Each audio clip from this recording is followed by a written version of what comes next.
Menon, o Tessália, que se achava bastante treinado no debate, e que, parafraseando o dito de Empédocles, frequentava os cumes da sabedoria. Perguntou Sócrates o que era a virtude. A impulsiva e pronta resposta que ele deu, de que havia uma virtude própria de uma criança, outra de um ancião, uma de um homem, outra de uma mulher, uma específica de um governante, outra de um cidadão, uma de um senhor, outra de um servo. Sócrates respondeu: Muito bem, pois tendo-te sido perguntado sobre a virtude, tu fizeste agitar um enxame de virtudes. Percebendo não erradamente que era por não conhecer nenhum tipo de virtude que o sujeito nomeava tantas.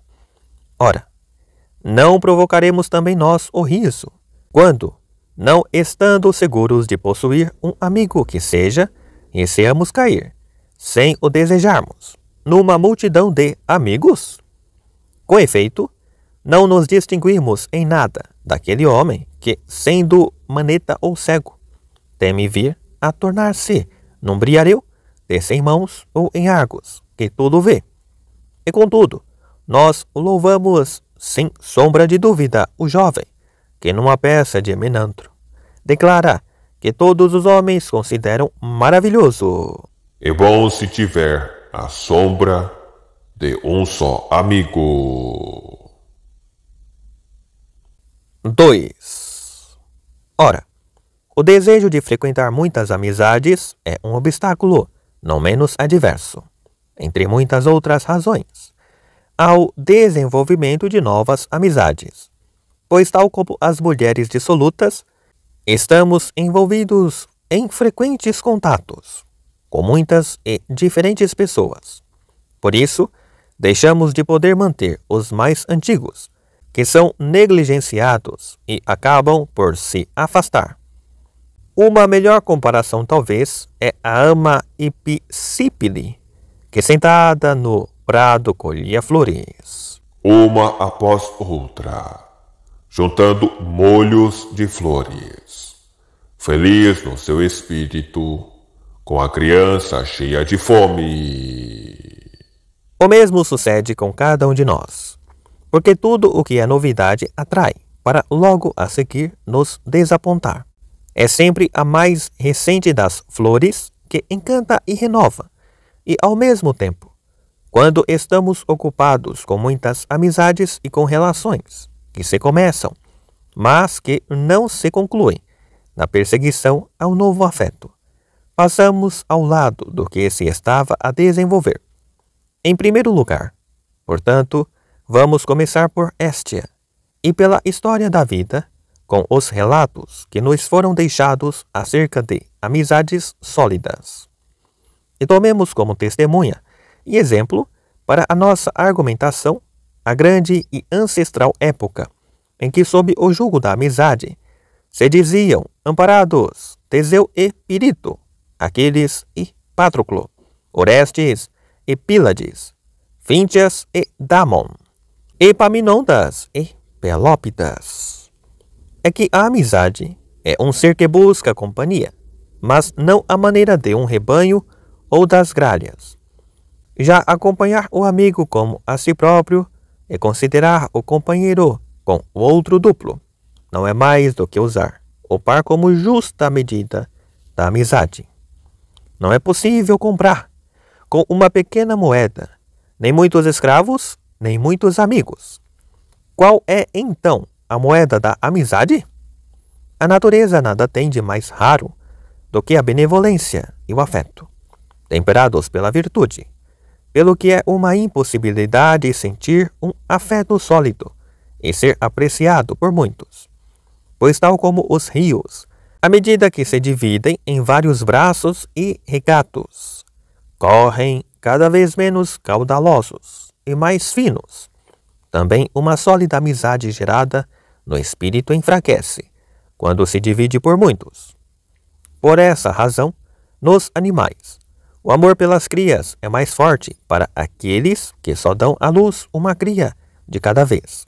E Homero chama de filho amado o único filho da minha velhice, que significa que nasceu de pais que não tiveram nem poderão vir a ter outro. 3. Nós não defendemos que o nosso amigo deva ser o único, mas, entre outros, que alguém seja o filho da nossa velhice e o nosso descendente seródio, aquele que consumiu, durante longos tempos, a famosa medida de sal, e não como agora, em que muitos são considerados amigos por beberem um único corpo, ou por jogarem a pela ou aos dados, ou por passarem serão juntos, recolhendo a amizade na sala de convívio, na palestra e na praça pública. Os que veem muita gente a fazer barulho nas casas dos ricos e dos governantes, a oferecerem-lhes abraços, a apertar-lhes as mãos, a escoltá-los, pensam que os que têm muitos amigos são felizes. Na verdade, também pode ver muitas moscas nas suas cozinhas, mas as moscas, tal como essa multidão, quando se esgota a utilidade do Senhor, não ficam depois de as iguarias se terem esgotado. É que a verdadeira amizade exige acima de tudo 3 coisas: a virtude como algo belo, a intimidade como algo doce e a utilidade como algo necessário. De fato, é necessário que um homem seja crítico antes de aceitar um amigo, que tenha prazer na sua companhia, e que a ele recorra quando houver necessidade, condições que são incompatíveis com a multiplicidade de relações. Mas, sem dúvida, o primeiro, o discernimento, é o de maior importância. Desta forma, é preciso primeiro avaliar se é possível, num curto espaço de tempo, testar bailarinos que vão formar um coro, acrobatas que em conjunto vão fazer acrobacias, ou empregados domésticos que vão administrar os bens, ou que vão ser acompanhantes de crianças, e mais ainda, um grande número de amigos dispostos a preparar-se, despindo-se para um combate em conjunto, com o desfecho que a fortuna quiser, cada um dos quais, colocando o que faz bem às claras, e não enfrenta os infortúnios que o atingem em segredo. Pois nenhum navio se lança ao mar diante de tempestades tamanhas, nem os homens, quando constroem muralhas para as suas terras, ou terraplanagens, e moles para os seus portos, antecipam perigos tão numerosos e tão graves como aqueles que a amizade repele, que tiver sido testada de forma correta e sólida, quanto aos que se infiltram sem terem sido testados, identificados depois como moedas sem valor. Alegram-se os que se veem deles privados, ao passo que aqueles que os mantêm anseiam pela fuga. E isto é que se torna difícil. Não é fácil escapar ou pôr de parte uma amizade insatisfatória, tal como uma refeição estragada e indigesta não pode ser digerida sem causar dores ou sem fazer mal, nem pode ser expelida com o aspecto com que foi engolida, mas só como uma massa repulsiva e disforme. Do mesmo modo, um amigo de má qualidade ou provoca mágoa e dano quando está presente, ou os rancores e a hostilidade cotidianos é expulso tal como bilis. 4. É, pois, necessário acolher, não os que pelas circunstâncias se colam a nós facilmente, nem amigos entre os que nos perseguem, mas sim procurar os que são dignos da amizade. De fato, não devíamos, de modo nenhum, almejar o que é facilmente conquistado. Passamos por cima do silvado e do mato que nos prende, e caminhamos rapidamente, seguindo em direção ao olival e à vinha. Do mesmo modo, é bom não criar intimidade com aquele que com facilidade se desfaz em abraços, e sim ligarmos-nos nós mesmos, sem reservas, aos que nós avaliamos como úteis e dignos da nossa atenção. 5. Tal como Zeuxis disse, quando algumas pessoas o acusaram de pintar muito devagar. Concordo que levo muito tempo a pintar, mas uma pintura também é para durar muito. Assim, é necessário conservar a amizade e a intimidade depois de elas terem sido postas à prova por um longo período de tempo. E não será verdade que é bem difícil pôr à prova uma multidão de amigos, e que, pelo contrário, já é leve conviver com muitos ao mesmo tempo. Ou será isto igualmente impossível? É que o prazer da amizade está na proximidade. O que o mais doce é os amigos encontrarem-se e passarem o dia juntos. Nunca mais, vivos, nos sentaremos, longe dos queridos companheiros, a tomar decisões, sozinhos. E, diante de Ulisses, disse Menelau: Nada nos privaria do comprazimento da nossa amizade, até sermos cobertos pela nuvem negra da morte. Ora, a chamada polifilia parece criar o efeito contrário, porque a amizade aproxima, une e mantém ligadas as pessoas, selando laços à força da convivência e dos mútuos gestos de simpatia. Tal como a seiva de figo coalhou e tornou espesso o leite branco. Assim, afirmou Empédocles, tão grande é a unidade e a solidez que a amizade procura realizar. Pelo contrário, o ter muitos amigos causa divisões e separações, dá origem a conflitos.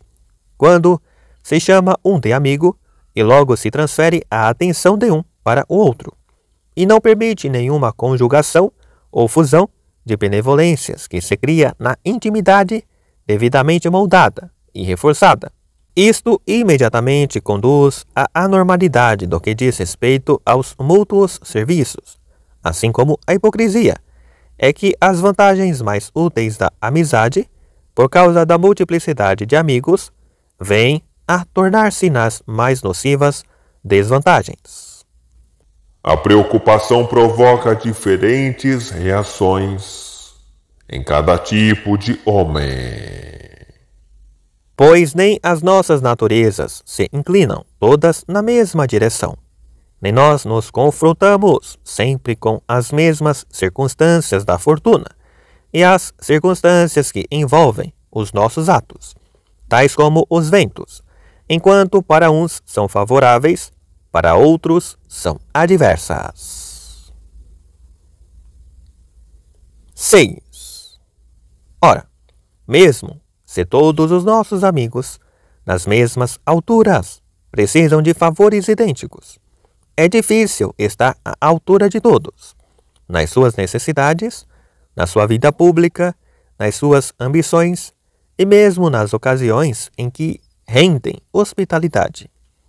E se acontece solicitarem-nos ao mesmo tempo por estarem envolvidos em diferentes atividades e experiências, um porque, indo viajar, reclama a nossa companhia, outro porque, estando a ser julgado, solicita que o auxiliemos na defesa, outro ainda que agora, como juiz, nos pede que com ele deliberemos, outro mais que o ajudemos nas suas aquisições e vendas, este que, por se ir casar, que celebremos com ele os sacrifícios rituais, aquele que nos aliemos ao seu luto, num funeral.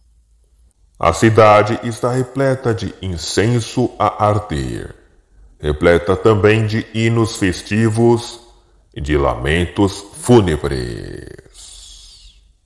Assim é a polifilia.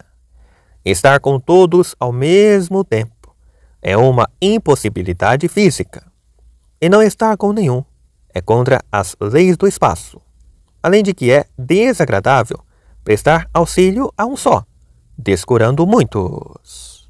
Pois ninguém que ama autenticamente é descuidado de ânimo leve. Apesar disso, as pessoas encaram com maior bonomia os descuidos e os esquecimentos dos amigos, e aceitam sem ressentimento desculpas, como esqueci-me completamente, ou não soube. Mas o homem que diz: não apareci quando o teu caso estava a ser julgado no tribunal, porque estava com outro amigo. Ou não vim visitar-te quando estavas com febre, porque estava a ajudar fulano ou cicrano num banquete com amigos. O que dá como fundamento para o seu descuido a atenção a outros. Não só não se livra da reprovação, como apenas estimula o ciúme. Mas, ao que parece, a maior parte das pessoas vê a abundância do número de amigos apenas pelos ganhos que tal situação parece proporcionar, e não olha para o que ela exige em retorno, não se lembrando de que aquele que conta com muitos para as coisas de que precisa deve também devolver o esforço aos muitos que precisam de ajuda. Com efeito, tal como Briareu, que com 100 mãos alimentava 50 estômagos, não podia mais do que nós, que com 2 mãos alimentamos uma só barriga. Também, o fato de se beneficiar de um número elevado de amigos implica servir muitos, estar presente nas suas aflições e partilhar os seus esforços, pois nenhum crédito deve ser concedido a Eurípides, quando diz: é preciso que a moderação domine a amizade que os homens têm uns com os outros, sem nunca penetrar no mais íntimo da alma, e que o anelo dos corações seja fácil de se desvanecer, tanto o de rejeitar como o de unir. Ele quer dizer que, conforme as necessidades, tal como as cordas de um navio, a amizade ora se dá lastro, ora se recolhe até si. Ao contrário, meu caro Eurípides, adaptemos antes este conselho aos nossos inimigos e determinemos fazer uso da moderação nos nossos conflitos, e que assim se torna fácil de largar, sem nunca penetrar no mais íntimo da alma, os nossos ódios, as nossas zangas, as reclamações e a desconfiança. Tomemos antes por conselho aquele dito de Pitágoras: que não se aperte a mão a muitos. Ou seja, que não se trave conhecimento com muitos amigos, nem se dê acolhimento a uma amizade vulgar ou incaracterística, que só entra em nós para seguir um caminho contrário ou para arrastar consigo grandes preocupações, que os espíritos nobres e bem formados consideram em absoluto intolerável não partilhar nas dificuldades, nos desafios, nos sofrimentos, nos perigos. Esta é a verdade do sábio Quilon, que quando alguém lhe asseverou que não tinha nenhum inimigo, lhe deu em resposta: parece que também não tens amigos nenhuns. 7. É que rapidamente as inimizades vão no encalço das amizades, e se interligam de tal modo que é impossível não se ver envolvido nos juízos que se fazem do amigo, nas humilhações que lhe são infligidas, nas derrotas que sofre. Por um lado, os inimigos de alguém logo olham com reservas e ódio, o amigo deste por outro. Com frequência, os outros amigos sentem inveja e ciúmes e tentam desviá-lo de nós. Com efeito, tal como foi profetizado pelo oráculo dado a Timésias sobre a sua colônia. Depressa, os favos de abelhas se converterão em enxames de vespas.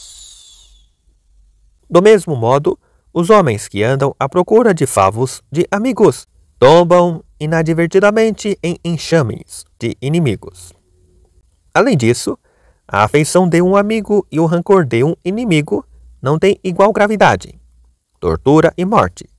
Vê o tratamento que Alexandre reservou aos amigos e aos familiares de Filotas e de Parmênio, o que fez Dionísio aos de Dion, Nero aos de Plauto, Tibério aos de Sejano, tal como a Creonte, a tiara de ouro e o manto da sua filha em nada lhe trouxeram vantagem, e o fogo, avançando sobre ele, o queimou e o matou.